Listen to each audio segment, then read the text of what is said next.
Alhamdulillahi Rabbil Alameen wa salatu wa salamu ala ashrafil anbiya'i wal mursaleen nabiyyina Muhammadi wa ala alihi wa sahbihi ajma'een amma ba'du. Assalamu alaikum wa rahmatullahi wa barakatuh, and welcome to another episode of Ayyuh al-Walad.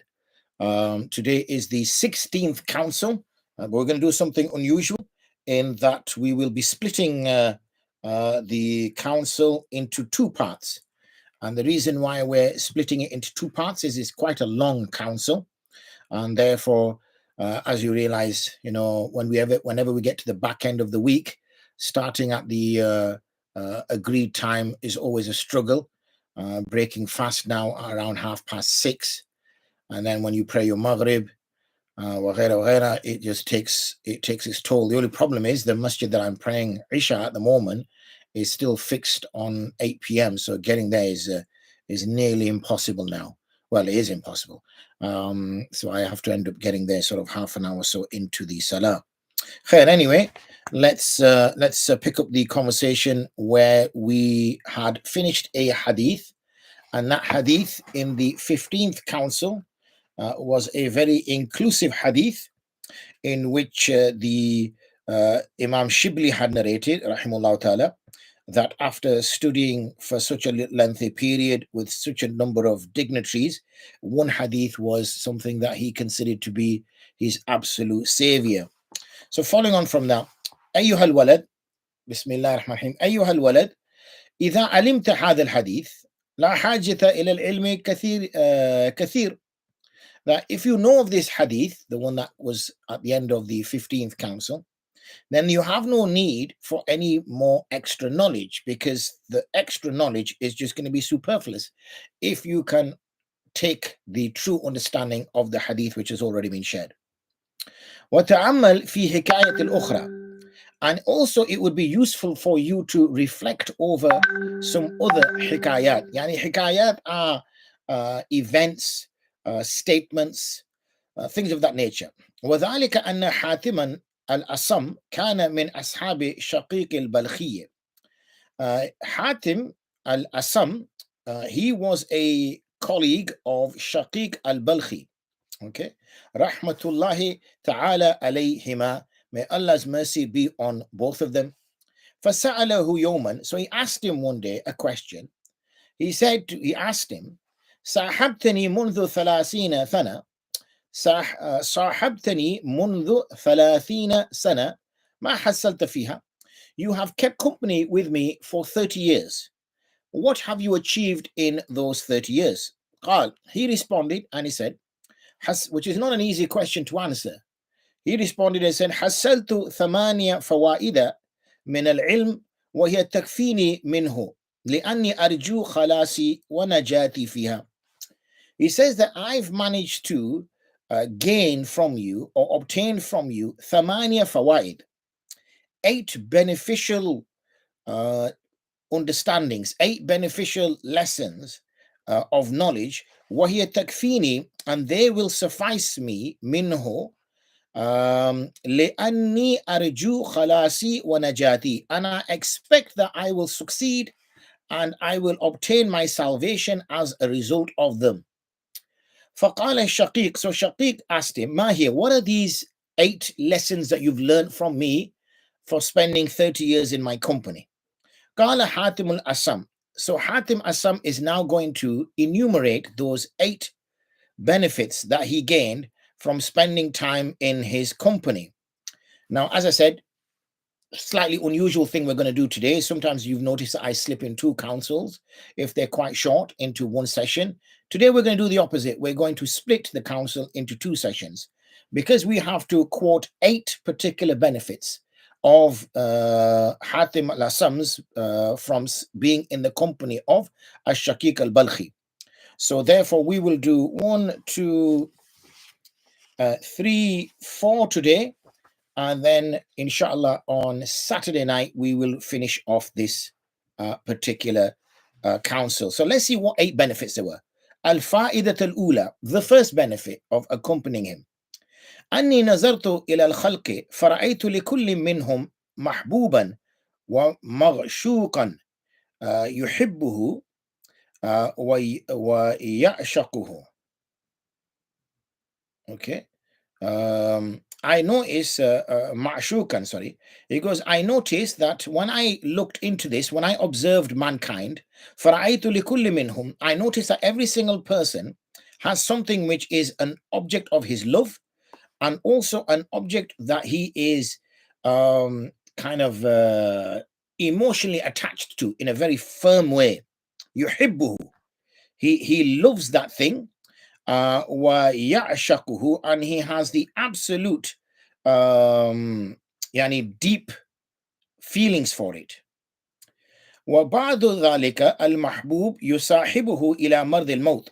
And some of the things that mankind has love for, it follows them, it accompanies them up to the time of their sickness, which leads to their death. وَبَعْضُهُ, and some of them accompany them ila shafir al-qabr, up until their graveside. ثم يرجع كله ويتركه فريدا وحيدا. However, even those things that this man or this woman loved, and it takes them all the way to the graveyard, they then abandon him alone, singularly, in isolation, and they return back. وَلَا يَدْخُلُ مَعَهُ فِي قَبْرِهِ مِنْهُمْ أَحَدًا. I've not seen anything that man has loved. I've not seen anything that a woman has loved, that it follows them into the grave with them. Either it will reach up to their deathbed. So this could be family member, a wife, a husband, a friend, some that will follow him all the way up to his grave. But nothing that I have seen that a human has love for or is infatuated by that follows him into his grave. فَتَفَكُّرْ, so I reflected over this, I pondered over this. وَقُلْتُ, and I said, أَفْضَلُ الْمَحْبُوبِ الْمَرْءِ مَا يَدْخُلُ فِي قَبْرِهِ. I believe the most beloved thing that a man can have, the true love that a man can have, is that thing, مَا يَدْخُلُ فِي قَبْرِهِ, which enters into the grave with him. وَيُآنِسُهُ فِيهِ, and befriends and accompanies him in there. فَمَا وَجَدْتُ غَيْرَ الْأَعْمَالِ الصَّالِحَةِ. I searched and I thought and I reflected, and I could not find anything that did that except فَمَا وَجَدْتُ, I could not find except al-a'mal as-salihah, good deeds. فَأَخَذْتُهَا مَحْبُوبًا, so I took my good deeds as my beloved. لِي لِتَكُونَ سِرَاجًا لِي فِي قَبْرِي, so that these could be a source of light for me, okay, in my grave. وَتُعَانِسَنِي فِيهِ, and also to befriend and accompany me in my grave. وَلَا تَتْرُكَنِي فَرِيدًا, and to not leave me all alone by abandoning me. So he says, this is one lesson I learned in your company, that every man loves something. Every woman loves something, whatever it is, okay? Everything has a person which they are desirous of. But every single thing that this person, this human loves, abandons them. Whether at the deathbed or at the grave, they all abandon them. Nobody accompanies this person into the grave with them except good deeds. So as a result, logically, I should take good deeds as my lover.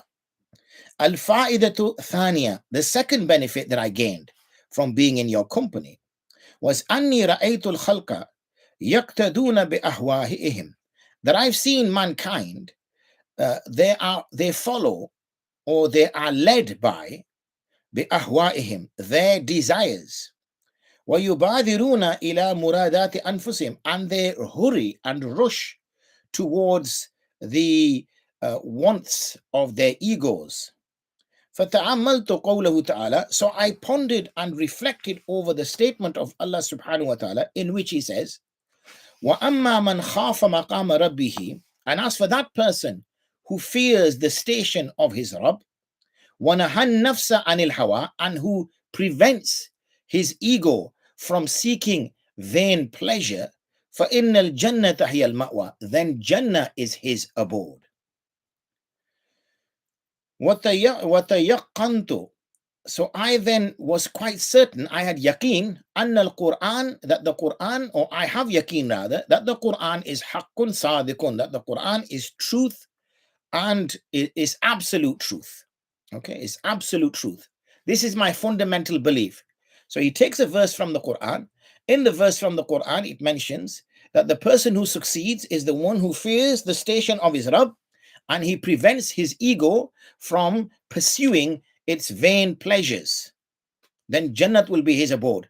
So what he's saying is that when I hear that Allah said that, I know the first premise I have is that the Quran is absolute truth. So if the Quran is absolute truth, then I must take this ayah as absolute certainty.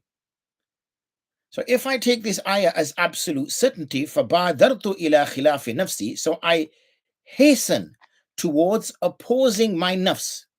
Whatever my ego wants, I go the opposite. Okay, I fight against my ego. وَتَشَمَّرْتُ لِمُجَاهَدَتِهَا, and I work in to strive, mujahadatiha, to literally wage war, to strive against it, وَمَنْئِهَا, and to prevent it, and hawaha, from its vain pleasures and desires, حَتَّى رَضَادَتْ, until I am pleased, or it is pleased rather, لِطَاعَةِ اللَّهِ subhanahu wa ta'ala, in the obedience of Allah subhanahu wa ta'ala, وَانْقَادَتْ, and it gives up trying to lead me astray. So the second benefit that he mentions that he has gained from being in his company is that the verse makes it quite clear that a person who does not resist his desires will not end up going to Jannah. A person who resists his wants of his ego and resists his desires are the ones who are going to Jannah. So he strives to fight against whatever his ego wants in order to bring his ego in his restraint and his control. Al-fa'idatu thalitha, the third benefit. Anni ra'aytu kulla wahidin min an-nas, I see every person yas'a fi jam'i hutam ad-dunya, gathering the hutam is like the scraps, the bits and pieces, the things of little value of the dunya. Thumma yumsikuhu qabidan yadahu alayhi, and then he holds onto it tightly. He clutches onto it tightly. Fata'ammaltu fi qawlihi ta'ala. So I then, as a result of this, when I observed this, I reflected over the statement of Allah subhanahu wa ta'ala in which he says, Ma indakum yanfadu wa ma indallahi baqin. That which you possess, that which you hold on to, will eventually disappear. Wa ma indallahi baqin, and that which Allah possess will remain for eternity. فَبَذَلْتُ مَحْسُولِي مِنَ الدُّنْيَا لِوَجْهِ اللَّهِ تَعَالَى. So I did is I exchanged, فَبَذَلْتُ, I gave up, I sacrificed in essence what I was achieving in the dunya in order to seek the pleasure of Allah subhanahu wa ta'ala. فَفَرَّقْتُهُ بَيْنَ الْمَسَاكِينَ, so that which I had gained from the dunya, I distributed amongst the poor. لِيَكُونَ زُخْرًا لِي إِنَّ اللَّهِ تَعَالَى, so that it would be for me a treasure, something that I can lock away. A treasure used to be something that a person would dig into the ground so that when they fell on hard times, they could dig that back up and then use it for whatever reason. It was like a bank when there wasn't such a thing as a bank. And that's what people would do. So in this way, he is saying that I would wish to have this deposited with Allah subhanahu wa ta'ala. So I know that when I return back to the hereafter, I know that if I hold on to it, that's going to go. It's going to be of no value whatsoever. But that which I've invested with Allah, I will get that return. So remember, this is Hatim al-Asam talking to his teacher, Shaqiq al-Balkhi, explaining the 8 reasons of why he has benefited from his, or the 8 reasons of his benefit from his company of 30 years. We've gone through 1, 2, 3, and we're going to now touch upon the 4th one. So the 4th one is Al-Fa'idatu Rabi'ah. أني رأيت بعض الخلق ظن شرفه وعزه في كثرة الأقوام والعشائر فاغتر من بهم. I also noticed, whilst again, he was a very observant man, then I noticed that some people, think that being of nobility or having izzah, having respect in many people and in many tribes, and so as a result, they become very conceited as a result of it, become very, they're deceived by this standing or this position.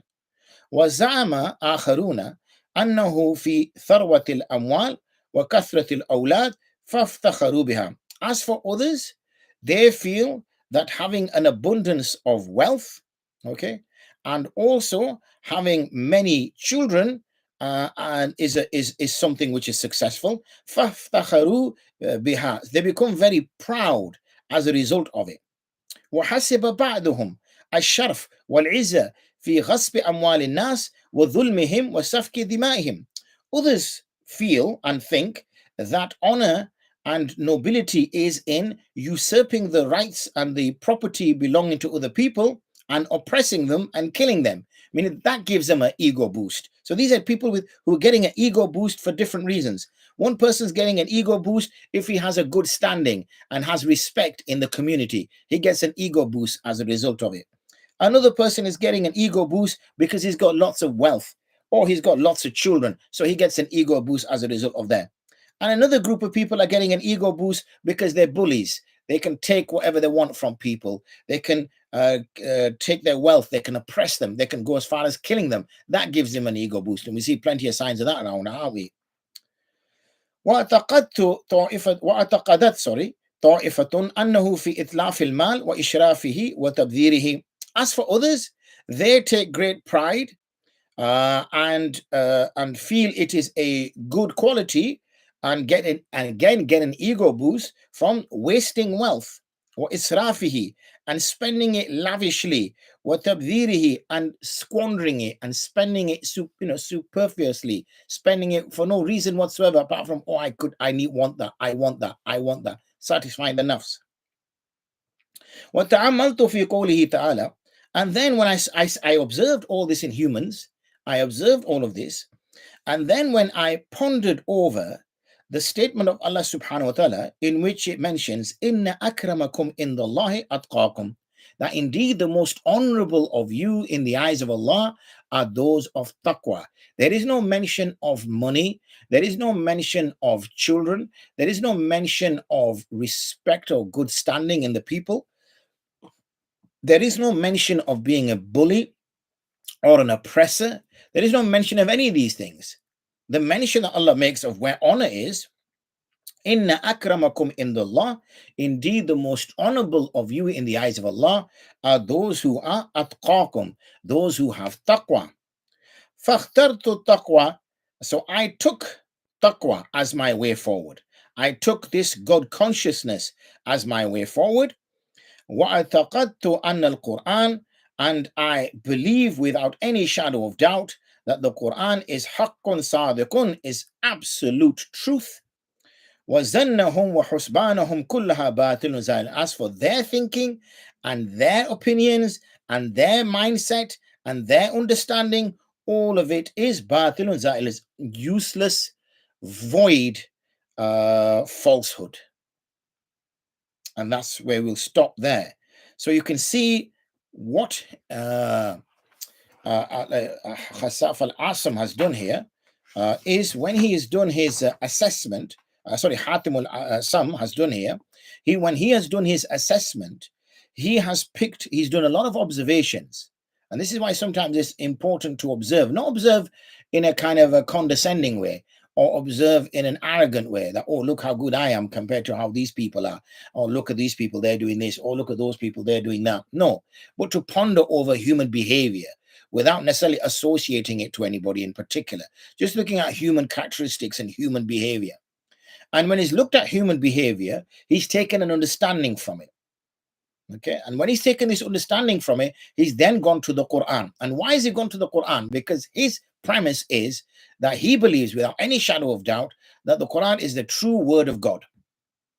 And Allah, God, is absolute powerful, the absolute king, the one who is the creator, the one who knows everything. So these are 2-3 premises that he's gone in with. When he's taken what he's understood from observing in the world to what he sees in the verses of the Quran, then he takes that approach or the advice which is given in the Quran. So it's a very rational way.